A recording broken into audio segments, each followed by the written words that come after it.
We are live. You already know who it is. My name is Mike Kyle, aka the Fantasy Vulture. I have over a decade worth of fantasy football experience and have continuously competed for fantasy championships over the course of the past 6 seasons. Let's make it 7 in 2020. But enough of me. I'm here for you. On today's episode of the FB Show, we are going to go right into our Week 12 game recaps, breaking down every single Week 12 matchup, all through the lens of fantasy football. So if you're excited for this video, be sure to hit that like button down below like an open receiver downfield. Also, smash that subscribe button like a power running back up the middle so you never miss a video from me. And last but not least, you can follow me on all social media platforms at FFVulture. The content I am going to be producing on Twitter, Instagram, and TikTok over the course of the next 5 weeks is going to be astronomical, and I'm so excited to share what I have in store for all of you guys as we approach the playoffs and, of course, championship season, which I hope as many of you win championships this year as physically possible. But let's dive right into Week 12. The Texans throttled the Lions at home in Detroit by a final score of 41-25. The Texans improved to 4-7 on the year, and the Lions dropped to 4-7. Matt Patricia was fired, head coach of the Lions, shortly after this game. So, bummer for him. Great for us because I have been complaining about Patricia all season long. But let's just get into this game specifically. Deshaun Watson went crazy. 17 of 25 for 318 passing yards and 4 touchdowns. His hot streak continues since Bill O'Brien's departure. Duke Johnson, 9 carries, caught 3 of 4 targets for 80 yards and a touchdown.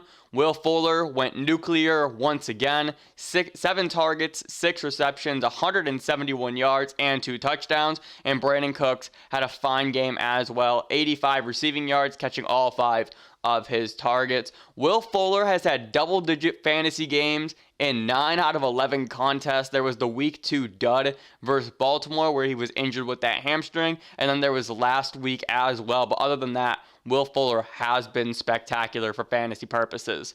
Moving over to the Lions now, Matt Stafford, 28 of 42. 295 passing yards, 1 touchdown, and 1 interception. This was a bit of a bummer game for Stafford, all things considered. This Texans defense had not been great, and actually early on in the game, the Lions were carving up the Texans, but that really didn't sustain throughout the course of the contest. Stafford finished with about 16 fantasy points, and that number should have been higher. Obviously, no DeAndre Swift makes that a little bit more difficult. He was out of this game with that concussion, but Adrian Peterson stepped up, and Peterson played pretty great. 15 carries, 55 yards, and 2 scores. If you guys actually followed along on my Twitter, I didn't do individual game previews for this on YouTube, but I did go through my thought process of start-sit for each of the Thursday games. And in that preview, I said that Adrian Peterson should be in your lineups because I think he was a safe option and had a lot of potential to get into the end zone. So he did so twice for you. TJ Hawkinson continues his dominance. 8 targets, 5 receptions for 89 yards. The streak continues. Basically, all season long, he scored either a touchdown or has had 60 receiving yards, and he truly is one of the most consistent tight ends in fantasy this season. And then lastly, Marvin Jones, 12 targets, 6 receptions, 48 yards. Really a dud game from him without Kenny Golladay. So let's talk about this game just a little bit more here. And there's really not a whole lot else to say. With the Texans, Deshaun Watson should never leave your lineup. We know this. So to see his dominance, though, week after week is super impressive.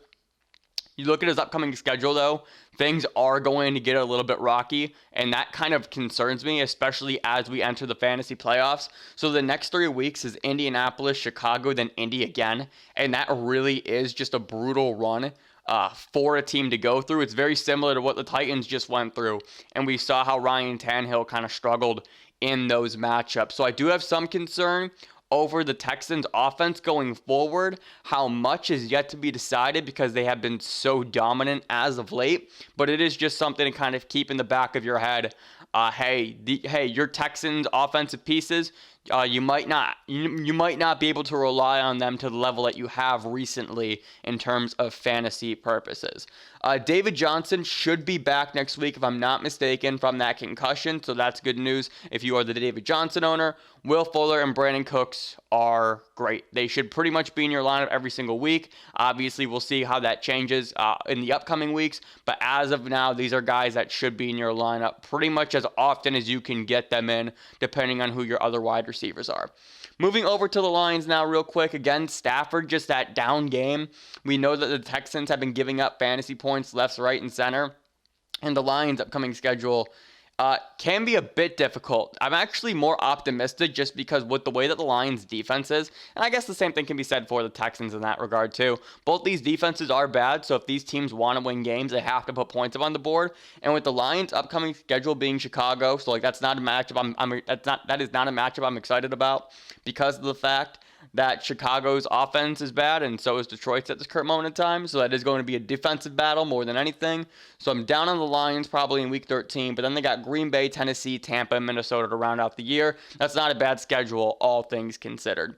DeAndre Swift should be back next week from that concussion, so we're good to go there. I am curious what happens with Swift. With Swift, AP, and Carryon with the new head coach.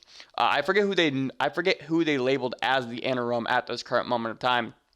But still, having a coaching change like this in the middle of the season can be a bit tricky for fantasy purposes. We've seen what happened with the Texans, actually, ironically enough, right? Their offense went crazy once Bill O'Brien was fired. So hopefully they're going to continue to unlock DeAndre Swift, though, right?